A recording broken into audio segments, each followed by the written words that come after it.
Well, welcome to the Echo Sportscast number 7. We have upsets, collapses, sweet victories, and scary close calls on the menu for today's show, which is being recorded on Halloween.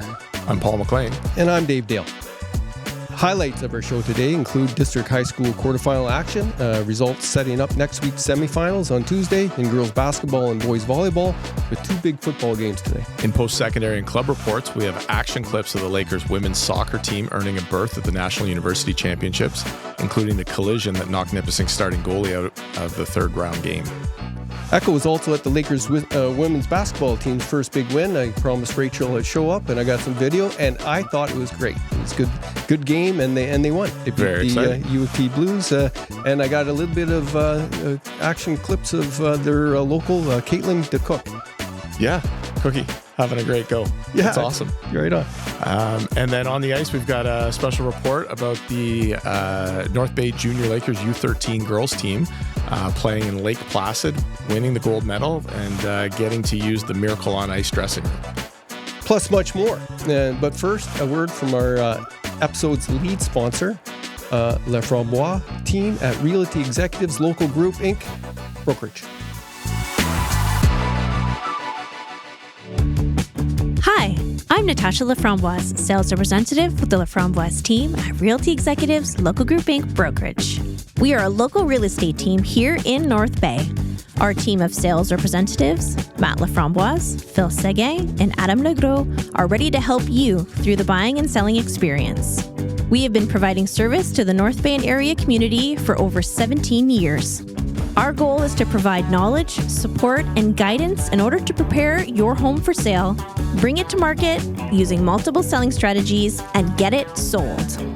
As a home buyer, we have 2 buyer's agents ready to help you find your home sweet home. If you'd like to know more, check us out on our website, laframboiseteam.ca. We are always happy to help. Halloween came early for the Trojans. Unfortunately, there were absolutely no treats and nothing but the Fumble Goblins as they got upset by the Algonquin Barons. It was a great game. They feasted on every turnover offered, and they're in a place in the final next Friday.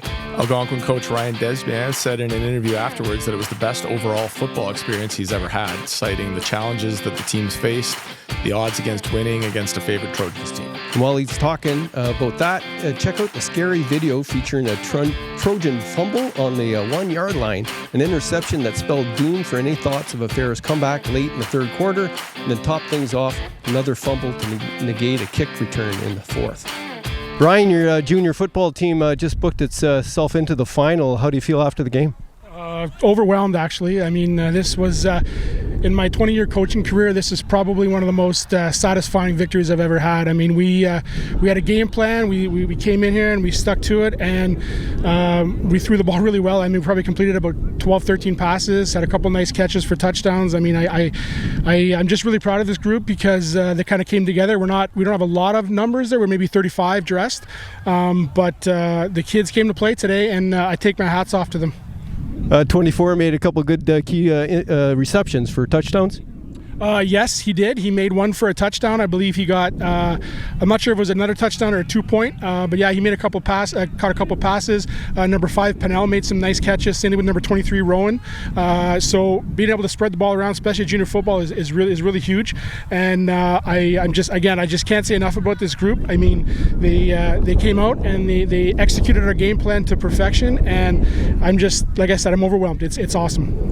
Now, it could have went different because you had a long layover before this game. What kept you together, or how did you manage to pull it together?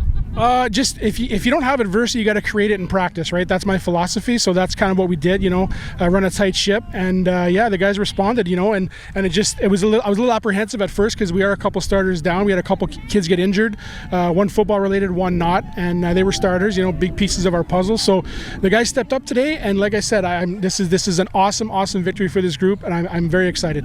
What's the plan against Schollard? Well, again, we're going to have to execute our game plan, and it's the fundamentals. If you don't block and tackle better than your opponent, you don't win. So just to see how this group, because when we started, we had 40 kids initially, and we only had maybe 9 kids who had played last year. So we had a lot of kids who had never played before. So our level for improvement from the start of the year to now has been immense, and I think we saw that today. So we didn't say number 24's name. Who is he? That is Evan Smetana. Yes, his brother is Ryan Smetana. He's one of our offensive weapons for the last couple of years at the senior team. And his little brother in grade 9 is number 52. He's an absolute dog out there. He played center all game today, played field half, made some tackles, forced a fumble. He was awesome. It was a much different for the green and white last Friday night when the senior team rose to the occasion and played spoiler, taking down the favored defending champions and beating the St. Joseph Scholar Hall Bears 24-22 on Kandari Field. I caught up with Coach Mark Robertson. He's watching his daughter play for Chippewa and last night, and he was still ecstatic over it. It was a great game as far as he was concerned. He was telling me all about it. Beta Day's Stu campaign had a great write-up of it, and they're looking forward to continuing as the spoilers. Or why not? You're on a roll. It's something I've seen in football. That third game in one season can really, really make a big difference when you get to understand what the team's doing, and that's where great coaches can develop great plans. Well, he was shocked. They wanted to come out fast and furious, and they were up 14-0 within the first couple minutes, really. And he was like, whoa, this is going to be great. Then all of a sudden reality came back. Yes, they're not going to go away that easy. Yeah, for sure. Of course, the Bears lost their quarterback, Marietti, and then their second quarterback, he got concussed a little bit later. So then they were like looking down the roster, looking for somebody who's been throwing well in practice. Yeah. And it was still a really close game, right? Yeah. So and came down to a kick, and it wasn't. It was right. I think that's what they say. That's why they play the games. So kickoff at the Mike O'Shea Field tonight for the NDA final, and the senior is at 7 o'clock. The winner goes to Nausa and faces either the Cora Colts or the Sudbury area champs. And I was talking to Mark about that after our interview, and he says the Cora coach says this is the best team he's ever had, and they got the best running back he's ever seen. So it's going to be a long ride home for whoever goes to the Sioux. Yes. If they go there. Maybe it's just posturing. Maybe that's just part of his strategy. Maybe this is not the best team they've had, and he's just trying to get in their heads. It's a chess game. Yes. It's a chess game. Yeah, here we go with Mark's interview. Well, Mark, you pulled it off. Big upset there against Scholar. How's it feel to be heading to the final against Algonquin? We're ecstatic. Like that was one of the best wins I've been a part of. Like sort of a back and forth, lots of crazy bounces kind of game, but to be 0-4, knock off the defending champs on their field, and the kind of game that it was, like right down to the last few seconds, really, it's a pretty exciting win.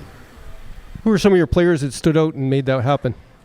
So Austin Rapatoni, he's a fifth-year kid for us. He's primarily our fullback, but he's gone over to the defensive side, so he's playing linebacker. He was outstanding, made a few really big plays early on, and then was pretty steady throughout the whole game, so he stepped up. Offensively, Carter Amon sort of been quiet this year, but we went in with sort of a running attack and a running plan, and he stood up big. First play of the game, he hit about a 40-yard run there for us, so pretty explosive. And fifth-year guys stepped up. Two big scores early in the game. That set a nice tone for you. Did you expect that? I mean, listen, we thought we wanted to start fast. That was sort of the message. Let's come out fast here, and but to be up 14. Well, literally, we scored on our first offensive play of the game, and then we got a 2-and-out, and they had a sort of a mishap on their punt and turned the ball over to us. I think inside maybe the 30, and then we scored fairly quickly. So all of a sudden it's 14-0. We're like, okay, this is going pretty well here. This is all right. Now you're going to face Algonquin, and they're built for victory. What are you going to do? Yeah, so definitely they're the favorite for sure. They ran the table this year. Big, strong, physical team, lots of size. So yeah, we're going to have to be at our best and get some bounces go our way, and just try to hang in there. The longer we can be in the game, the better it is, obviously. But yeah, they're a big physical team, and we're going to be in tough. I kind of figured you guys could play the spoiler, and especially they had the quarterback problems. Obviously scholared, without Marietti in there, he's a great player. I think he was the MVP of the league last year, so missing him, that's going to be a big piece for sure. Their second guy came in, and he was really good. He was a problem. And then he went out, and then their third guy came in, and he was really athletic and pretty polished as well, too. So I think it speaks to the depth of their program. They have a lot of guys that can step up and play. So and it came right down to the wire. So without him, he's a great player. So you're 0-4 going into that. You're not expected to win. You're underdogs. How did the team? How did they feel afterwards? What did you see in change in their demeanor? Well, I mean, they're super excited. There's been some fifth-year guys there that haven't had a whole lot to really celebrate in the last couple of years, so there's a lot of emotion afterwards. The fans came running onto the field afterwards, so it was pretty exciting, and I couldn't be more happy for those kids to get that win, and obviously being 0-4 and, like I said, knocking off the defending champs. That was a big win for us. And then it's like, okay, hey man, this is things are possible here. Let's enjoy this, but let's focus up for next week and be at our best to give Algonquin a good game. Now upsets come and go. The junior Trojans lost a tough one today in bad fashion. I wasn't able to catch up to the coaches. They were running onto the bus there. You've seen that. How does it feel to lose a game like that you're expected to win?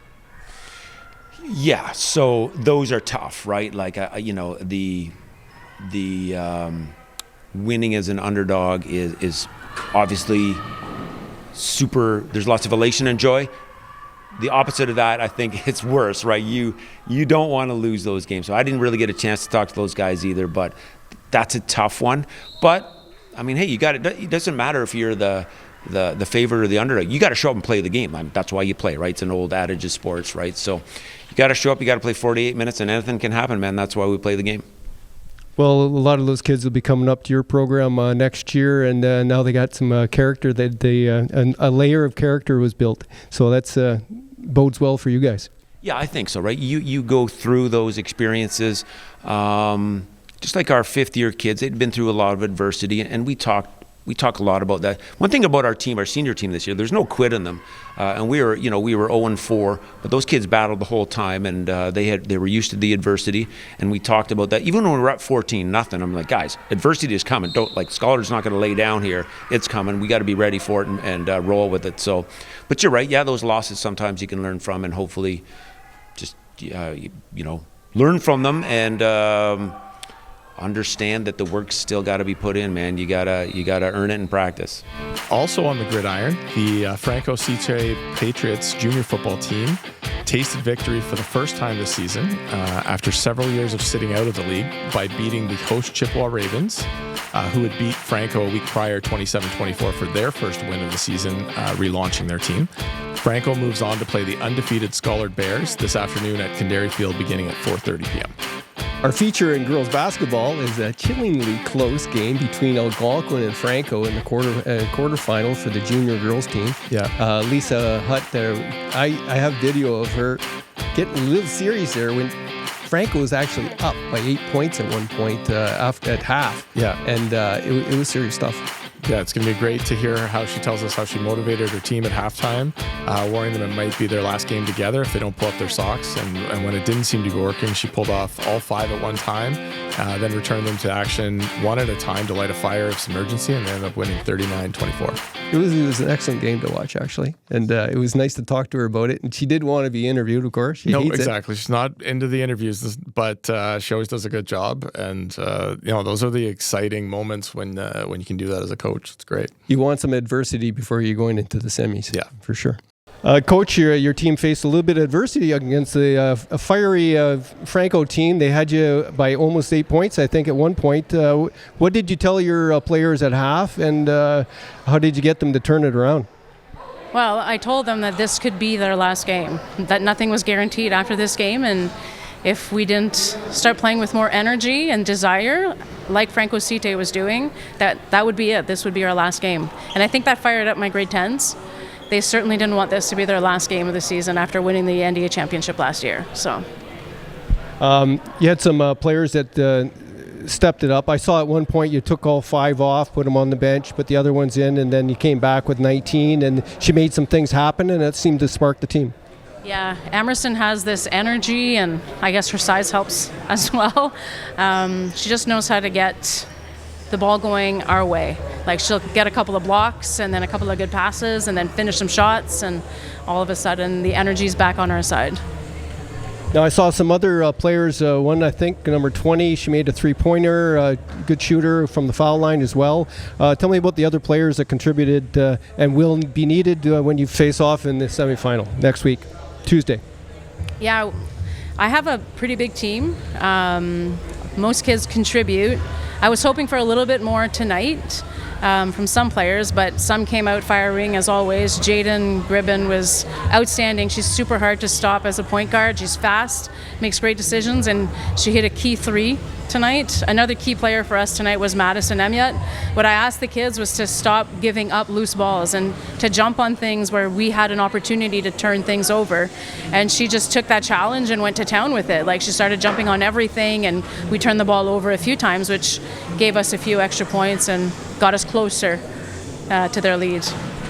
Yeah, so that was an excellent comeback game and builds character in your team. I'm not sure how your season went, but you probably didn't face that against a team at that level. No, absolutely not.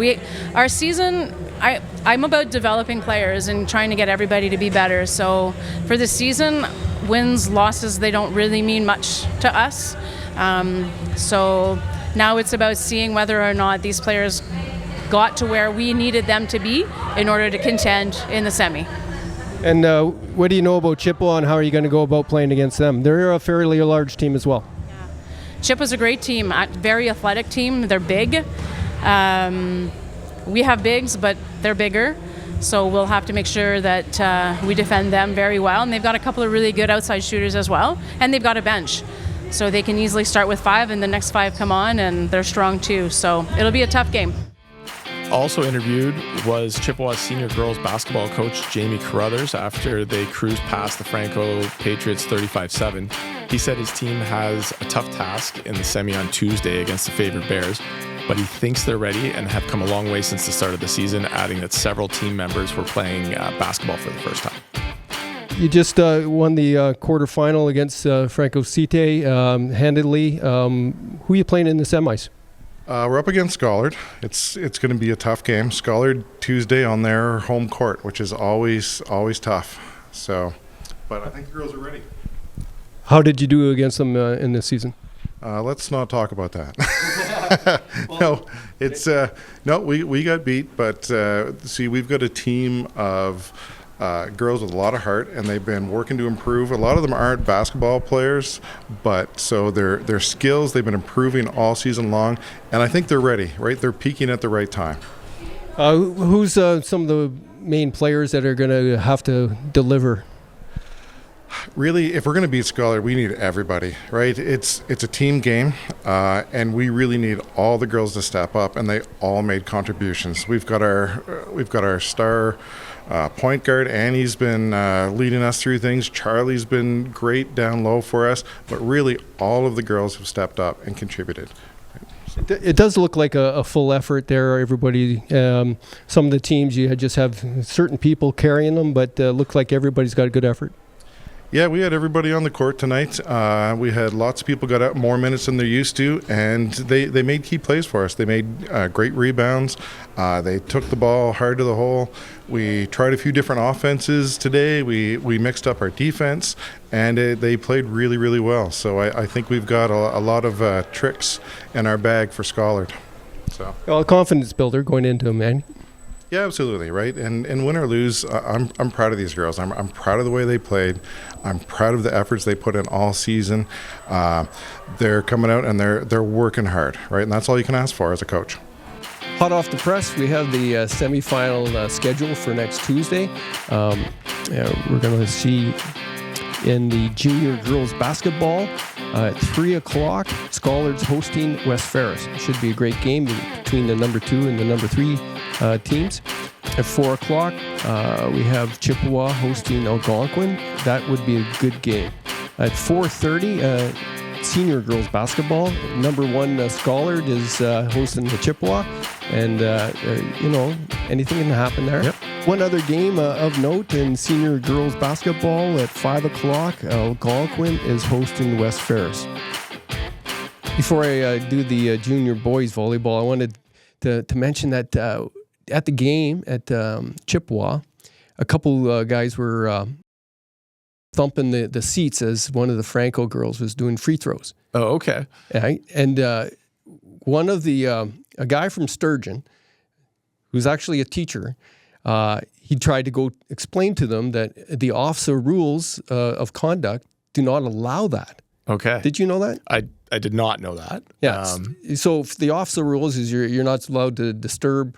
So the you can't players. have the guy behind waving the you can't do that big either. signs and stuff like Yeah, that. none of the stuff that you see on college ball that makes it all fun. None of that. You're not allowed to do it because of the OFSA rules. Well, the guys in the stand told them to. They don't care take a about hike? his awful rules. And he actually was very upset. Okay. And not in a good way, spoke back to the boys. He actually broke probably more conduct rules than anybody else, and I did videotape it. Yeah. I'm not there for that kind of stuff, but I think they should be allowed to pound on the things, and the worst thing for when you're doing a free throw is a completely silent gym. I would agree with you on that. It is, and it's part of the game. It's, you don't want to be, calling somebody out or making things that are direct at somebody maybe, or making it personal. But yeah, I mean, it's part of the pressure. And I agree. It is part of what gets you up for the game. Oh, for sure. What are you you're not going to let people cheer? Like I've seen some senior NDA volleyball with raucous between Whitfield and Chippewa. Yeah. Oh yeah, that's what makes it. I still remember playing high school volleyball many years ago, but the whole sort of almost, it was like a sarcastic cheer whenever you would get a point, but you would just kind of do it to sort of rub it in the other team's face. And it was a lot of volleyball as everybody comes together and celebrates each point. Yeah, it's kind of part of the gamesmanship and the strategy that you have in trying to get in the other team's head. At 6 o'clock, we got junior boys volleyball. Schollards hosting Mattawa. That is David and Clive game. Yes. Yeah, for sure. At 7:30 p.m., we have senior boys volleyball. Schollard and Franco CD are going at it. Schollards hosting. At 5:30, Chippewa's hosting West Ferris. That should be a good game too. And at 7 o'clock, for senior boys volleyball, Chippewa hosts Algonquin. So that's the place to be on Tuesday night right there. That's some good volleyball. And there's going to be a lot of parents shuffling their schedules, making sure that they can get there to watch these exciting games. So lots of full gyms, lots of noise, and lots of everybody cheering these kids on. Well, good thing there's not a city council meeting because it's usually so packed in there. Busy week of sports. Tuesday is going to be crazy, right? Tuesday's going to be crazy for a lot of things next week. Oh, yeah? What else is going on? Well, there's an election in the States. Oh, that little thing. That little thing I've been seeing on the news here and there. Yeah. So, I think it'll be a very busy, jam-packed day on Tuesday. There might be some sad faces. There might be. I can guarantee you there'll be sad faces. Yeah. Just depends on which side of the fence people are on, who's going to be sad. I'm not sure. I think we should all be sad. I think just watching the whole thing play out for the last however long has been sad, but it's unfortunate. It is. So let's get back to sports. First, we're going to have a word from our sponsors. Voyager Aviation. Founded in 1968, Voyager Aviation is a proud member of our community, providing worldwide aviation and services from our headquarters right here in North Bay. If you're looking for a challenge, a change, or want to expand your career in aviation, Voyager is hiring at a wide range of technical and non-technical roles, including pilots, aircraft maintenance personnel, corporate administration, machinists, supply chain professionals, and more. Dave, did you ever want to fly a plane when you were a kid? Oh, yeah. I dreamed of being a pilot, actually. But unfortunately, I'm cross-eyed and I can't stand heights. Well, those two things would probably be a little bit of a limit to being a part of it. But thankfully, it looks like they need other people too. So maybe it'd be better in the corporate admin or supply chain. I could write a mean press release. There we go. I'm sure that would be great.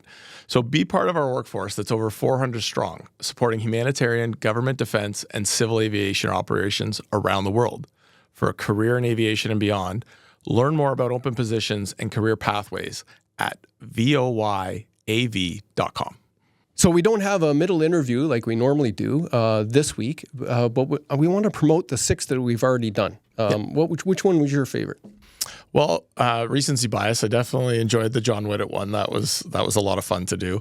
But I would encourage people to go back and see even the evolution of where we've come with the interviews, starting with Lisa. And, Jacob Brown, we had a really fun interview there with him and lots to talk about. I was interested in when we were talking with Rachel, what's her name? Van Wosick, yes. It's a mouthful, yeah.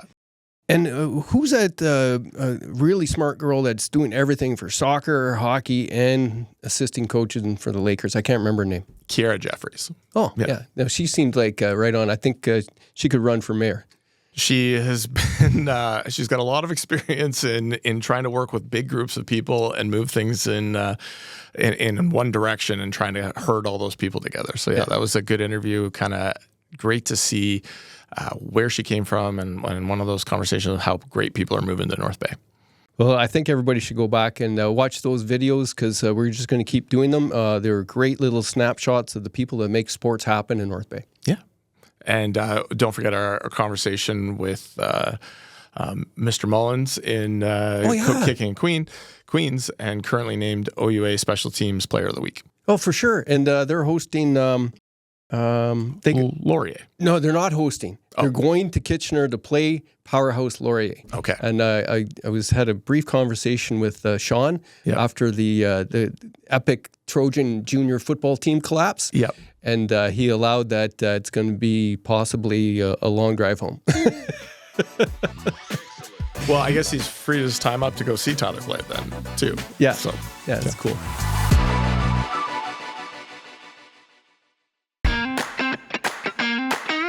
This weekend, make your way to Casey's Restaurant in North Bay for an unforgettable get-together. Dive into our delicious appetizers and enjoy the best drafts in town. It's the perfect spot to unwind, catch up with friends, and savor great flavors. Don't miss out on the fun. Join us at Casey's for a weekend filled with good food, great drinks, and even better company.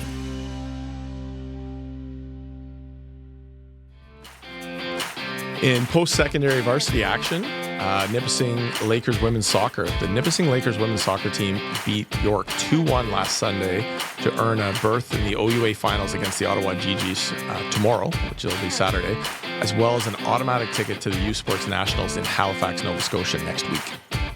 It was a rough game. It was a tough game. It was snowing out. Yeah. It was kind of cool, really. No pun intended. Yeah. Well, I know I was getting back from a road trip with one of my daughters, but my wife, my daughter, and son were at the game and said it was an amazing experience, very cold, and they were right there in the thick of the action, and it was a battle. Well, that one clip I have of the goalie getting basically knocked out almost in that collision, I don't think it was a bad play. Mm-hmm. The Lakers defender had her hand on the York player as they were looking at the ball, and the goalie came out of the box running to make the big play. And it was just one of those happenstance collisions, and I don't think it was. She got a yellow card for it. But. Yeah, and sometimes that becomes player control fouls almost, like you're not in enough control, and that's what happened. But I agree, it's not like it's dirty. It's just it's scary when it happens, and it shows the intensity that these girls play with. Like it is. They are not taking any prisoners. The York goalie was really aggressive, and she got knocked down and hurt a couple times too. Like it was a physical game, right? It's a big change as they evolve, and I've got to see both my daughters play goalie in soccer, and it is very physical, and they're trying to find their space. And then it's not like when they first start playing Timbit soccer, and you kind of stick the kid in net that doesn't want to or is picking flowers. And but yeah, it gets very intense as they get older, and it's just a position where you're battling for space, and everybody's coming at you, and you're looking a different way. So there's lots to look out for. And the second stringer, or the one that didn't start for the Lakers, so she had a powerful foot. She actually brought some. She was ready to play too. Yeah, which never easy being called, but that's what you're ready when you're in that backup position. That going cold, and again, no pun intended, because it was cold. But that's great when they're ready to go, and you couldn't ask for a more high pressure situation. Pretty rowdy crowd there watching it too. Yeah, it's a great experience up there. I mean, the field with the lights, and I've often told some of the people up in Nipissing how cool it would be to have a bit of a tailgate or something on the outside. You've got the road looking over top of the field. But it's great when you get the people in there and everybody's making lots of noise. So in OUA women's hockey, Nipissing won 2-0 over Windsor and 7-1 over Western last weekend. They are in Ottawa this weekend to play the GGs on tonight and Carleton tomorrow. They're on a tear, right? They're doing well. What are they, 4-1? Really good start to the season. Yeah, absolutely. And hoping to pick up a few more wins. Nipissing men struggling against strong teams that they're playing. They lost twice to Western, 5-3 and 3-1. They're at home tonight against RMC, and they play Lakehead as well here on Saturday night. I checked out the game Saturday to get some video of Reese Prue in that, and it was a very interesting game. They got some penalty troubles, right? I think they're a little frustrated. I had a brief moment with Mike before the game, and I asked him how they're really doing, because I've noticed they're only 1 or 2 goals away, and there's no blowouts, really. Yep. They're just ending up on the short end of the stick. Yeah, well, he's got about 4 guys out, right? Yep. And they're the type of team that needs everybody, he said. And I said, well, how's their spirit? How are they holding up, right? And he goes, well, we really need to win, right? And then they had a tough game and a lot of sort of frustration. Got a little bit behind. Reese was doing well, holding them in. They got 2 good little goalies there, right? Yeah. Zach and him can hold the fort and keep them in games. Their defense is a little suspect. They're allowing a lot of shots. Yeah. And not quite burying every chance they have. Yeah, right? It's hard. I mean, people don't understand the level of talent that exists in that league. And if you're, a team that's, partially made up of OHL players, but partially made up of guys playing Tier 2, Junior A, it's a little bit different, especially when you come up against those. And the big schools have an easier job recruiting, which is also hard. Whether it's the breadth of programs that they offer. It could be something as I want to play closer to home so my parents can watch me. My girlfriend goes to school here. Yeah. Like all of these factors all make it hard for smaller schools. So we've got the local guy, Peyton Vescio, he's pulling a lot of weight for that team right now. He's really turned into, you're seeing what a strong defenseman he's been and how well he sees the ice and what he needs to do to, bring that to the team. And I think, it's just, again, it's everything they've been going through against all these big teams is going to hopefully pay off as they start maybe getting some other wins and get that under the belt and get the confidence up. Still great hockey. I know they're a losing team, but they're an underdog team worth cheering for. They could really use some fan support. Could definitely use the fan support if you haven't been out or if you have been before and you know what kind of quality of hockey it is. These are men playing and they're playing very hard. Yeah, it's good stuff. Check them out. The last thing, I guess, just to talk about wrapping up, a little plug for my daughter's U13 Junior Lakers team. I got home from the conference that I was interviewing in last week when we were talking, and then got right on a bus at 6 a.m. and we left from the Pete Pelangio parking lot. Had an amazing opening ceremony. So we were at the Olympic Arena, and we were on the 1980 rink, is what they call it. It's the site of Miracle on Ice. It's an amazing arena and really cool experience to be to Lake Placid. I'd never been, and it's a very cool small town. Still has that kind of vibe to it. And our girls went down and took care of business. We Ended up winning our 3 round robin games. We had to pick up a goalie, Meredith, from New Liskeard, because our goalie, Mia, was injured and not able to play. She fortunately came down with us, but she was out with a concussion. So Meredith stepped up on very short notice and ended up getting 4 shutouts in 4 games. And we played a couple American teams, ended up meeting Toronto Leaside in the final. And again, back on the big rink, we were using Locker Room 5, as it's called. And that's the Dream room. team. That is where, the Miracle on Ice and Herb Brooks' famous great moments are born from great opportunities speech. So a really cool experience. We tried showing the girls on the bus Miracle, but it was pretty hard for them to hear all the dialogue and stuff. And they, I think, wanted to listen to their music as much as anything else. But they got the significance of it. And just an amazing experience overall for them and for the coaches and the parents. We had a lot of fun. So nice coming home with the gold medal and amazing little ceremony at the end too.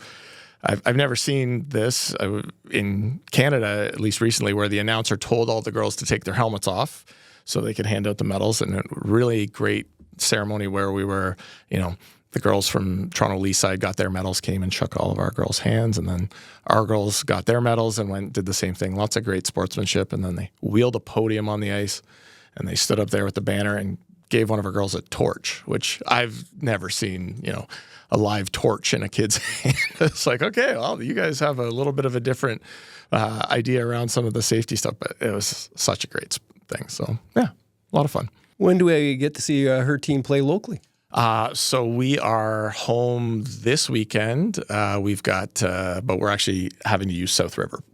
So I think we're playing 2 games Saturday afternoon, and then on Sunday we have an 8 a.m. game at Pete Pelangio if anybody's up and early looking for something to do. Well, I was thinking about taking some video until you said 8 a.m. Sunday. Yeah. I'll see if I can take some video for you on Saturday's game and bring it in for next week. But really exciting little group of girls and really came together as a team.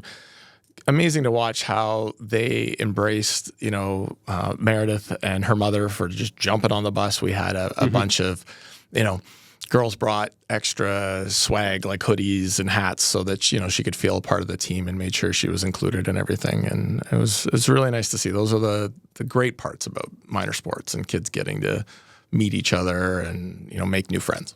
Whenever a goalie gets picked up like that and they come through with 4 shutouts in a row, come on, right? Yeah. That's a memory forever for her. Yeah. Right? Yeah. That was definitely a question too. Like, what are you doing for the rest of the year too? Because we actually have one goalie, and Mia Ross is fantastic, and she's worked really hard. She's relatively you can't new have one position. goalie for a traveling team. It is hard. These are the problems. But we've got a couple girls on standby if ever we had to throw somebody in the net. There's a couple. Well, like I said, my daughter's a soccer goalie, so maybe she makes her goaltending debut if we ever need to use her again. But it's been good. Both Lakers basketball teams split their weekend games with losses to Toronto Metropolitan University and wins over the Toronto Varsity Blues. The Nipissing men's bounced Toronto 73-67, while on the women's side, the Lakers won 73-60. Both basketball teams are on the road tonight at Guelph, and they return home on play Sunday against Brock, and those games start at 2 p.m.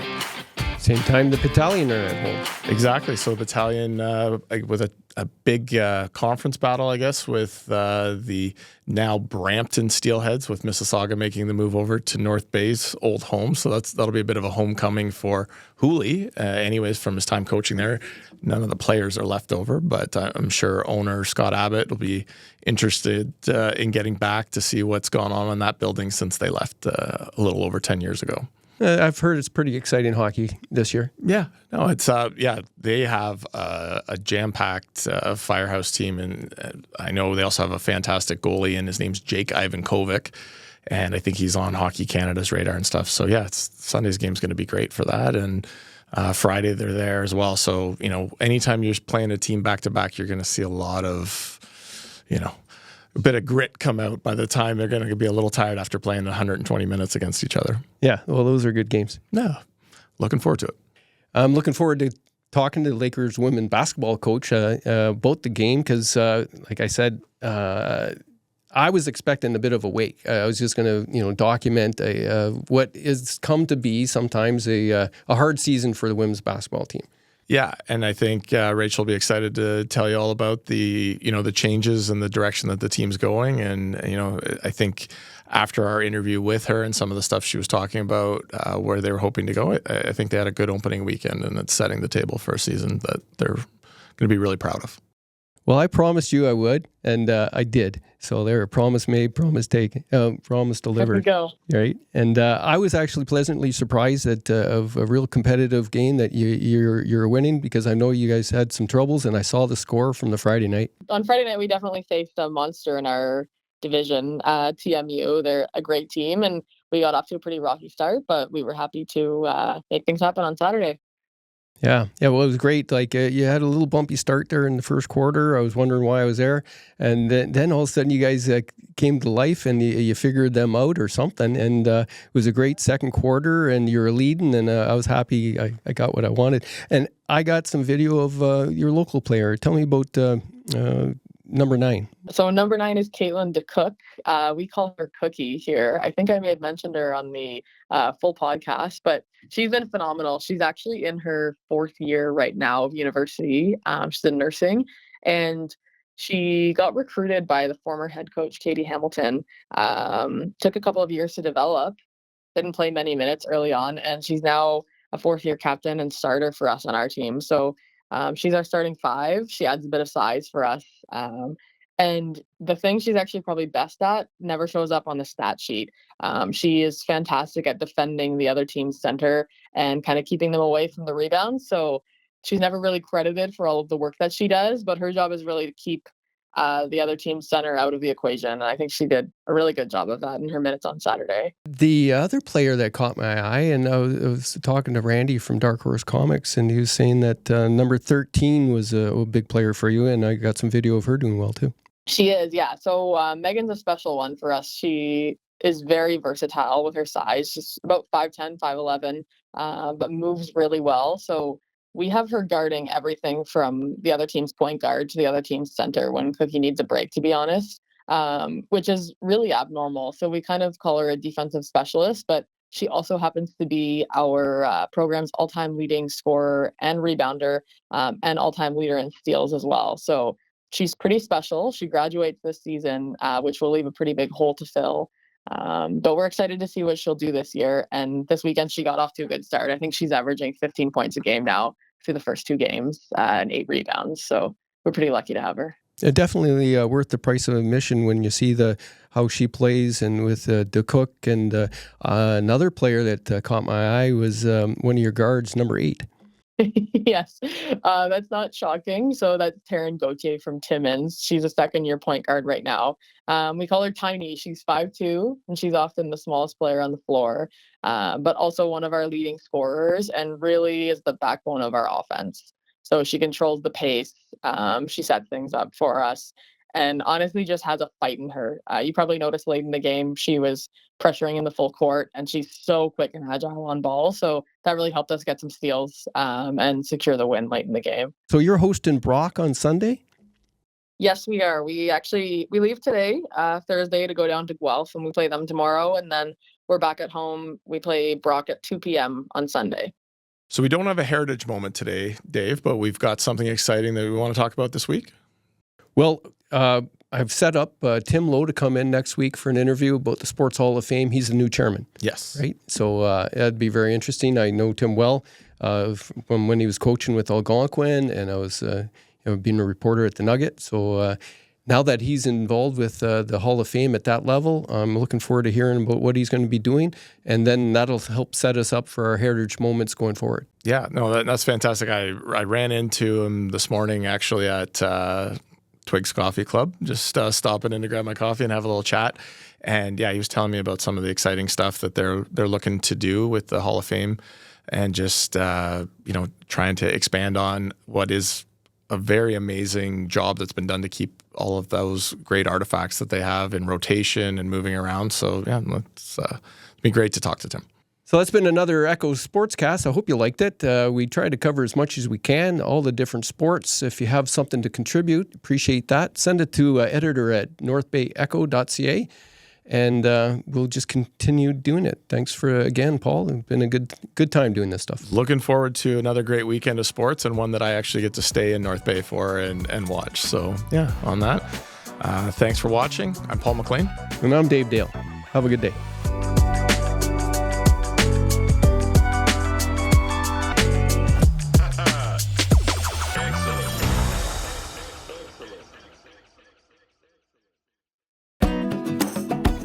North Bay Echo is proud to partner with Twigs Coffee Roasters, a part of the community since 1995. Twigs offers a wide selection of quality beans, fresh roasted in-house every day. Find your favorite specialty drinks at our espresso bar, rejuvenate with freshly squeezed juice, or treat yourself to mouth-watering selections from our gourmet deli. And don't forget our irresistible fresh baked goods, including uncompromising gluten-free options. Twigs has 5 locations to serve you, from North Bay to Sturgeon Falls to Sudbury. Order online for pickup at twigs.ca. And coming soon, you'll be able to order fresh roasted coffee beans direct to your doorstep from our distribution center in North Bay.